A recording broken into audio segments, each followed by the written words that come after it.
नमस्कार।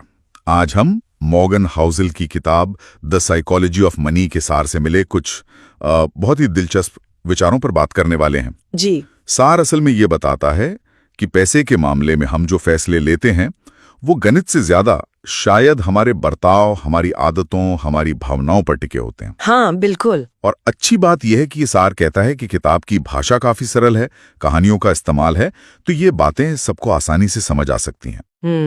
तो आज हम यही समझने की कोशिश करेंगे कि पैसे के साथ हमारा रिश्ता सिर्फ ये नंबरों का खेल क्यों नहीं है, क्यों ये काफी हद तक एक दिमागी, एक मनोवैज्ञानिक मामला है। सही कहा। ये सोचना भी दिलचस्प है कि फाइनेंस मतलब कोई बहुत मुश्किल साइंस नहीं, बल्कि ये इंसानी व्यवहार को समझना है। बिल्कुल, व्यवहार ही है सब कुछ इसमें एक तरह से। तो सबसे पहले इसी विचार को लेते हैं कि पैसे से जुड़े फैसले भावनाओं से ज्यादा चलते हैं, तर्क से कम।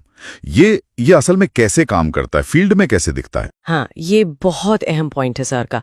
देखिए, पैसा कमाना एक बात है और उसे संभाल कर रखना, मतलब उसे अपने पास बनाए रखना, ये बिल्कुल दूसरी बात है। अच्छा। अक्सर लोग कमा तो लेते हैं, लेकिन फिर लालच में या जरूरत से ज्यादा आत्मविश्वास में या कभी-कभी सिर्फ दिखावे के चक्कर में वो कमाया हुआ पैसा गवा देते हैं। यहीं पर वो सर्वाइवल, मतलब टिके रहने की अहमियत आती है। सबसे जरूरी है कि आप ऐसी बड़ी गलतियों से बचें जो आपको खेल से ही बाहर कर दें। खेल से बाहर मतलब पूरी तरह से वित्तीय तबाही, लंबे समय तक मैदान में बने रहना ही अक्सर सबसे बड़ी जीत होती है। ये नहीं कि थोड़े टाइम में कितना ज्यादा कमा लिया। सही कहा। और ये टिके रहने वाली बात शायद इस विचार से भी जुड़ती है कि हर किसी की पैसे को लेकर अपनी एक अलग कहानी होती है जो उनके अपने तजुर्बों से बनती है। हाँ हाँ, बिल्कुल। और ये कहानियां, ये तजुर्बे हमारे फैसलों पर बहुत गहरा असर डालते हैं। कैसे? मतलब कोई उदाहरण? जी, जैसे सार में बताया गया है, मान लीजिए किसी ने अपने बचपन में या कभी आर्थिक मंदी देखी हो, बहुत मुश्किल हालात देखे हों, हाँ। तो वो शायद शेयर बाजार जैसी चीजों में पैसा लगाने से बहुत डरेगा, जोखिम लेने से कतराएगा। और वहीं दूसरी तरफ कोई ऐसा हो जिसने हमेशा बाजार को ऊपर ही जाते देखा हो तो सकता है वो जरूरत से ज्यादा ही जोखिम ले ले। अच्छा, तो कोई एक सही तरीका नहीं है सोचने का?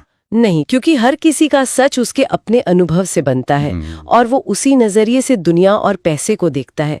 ये समझना जरूरी है कि हमारे फैसले सिर्फ ठंडे दिमाग, सिर्फ लॉजिक से नहीं लिए जाते। भावनाएं बहुत बड़ा रोल निभाती हैं। ये बात तो है। और इसी से जुड़ा हुआ है शायद ये विचार कि असली अमीर कौन है। सार कुछ कहता है कम दिखावा, ज्यादा बचत के बारे में। सुनने में तो आसान लगता है। हाँ। सुनने में आसान है, पर ये बहुत बहुत गहरी बात है।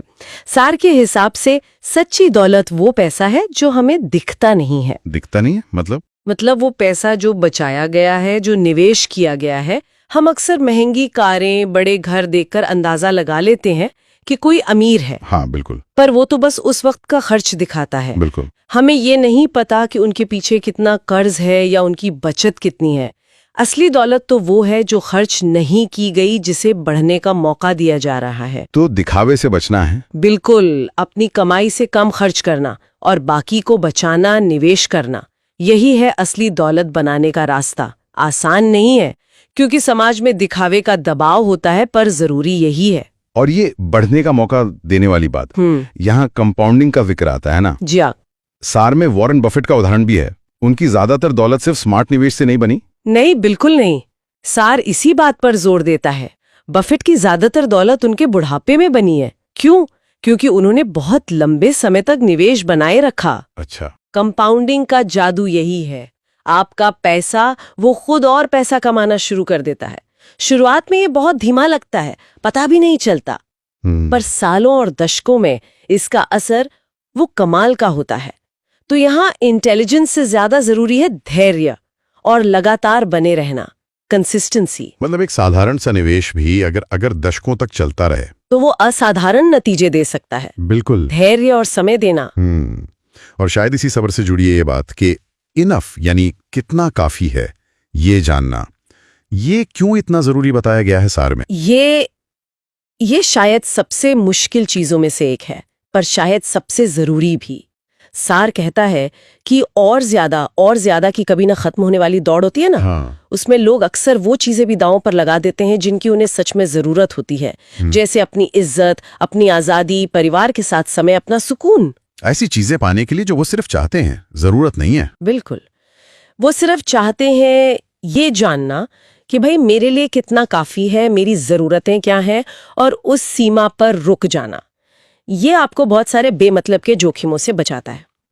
ये एक तरह की आप कह सकती हैं वित्तीय समझदारी है जो आपको लालच के उस गोल पोस्ट को शिफ्ट करने से रोकती है। सही कहा। तो अगर हम इन सब बातों को समेटने की कोशिश करें तो इस सार से मुख्य सीख क्या निकलती है, क्या ले जाना चाहिए हमें?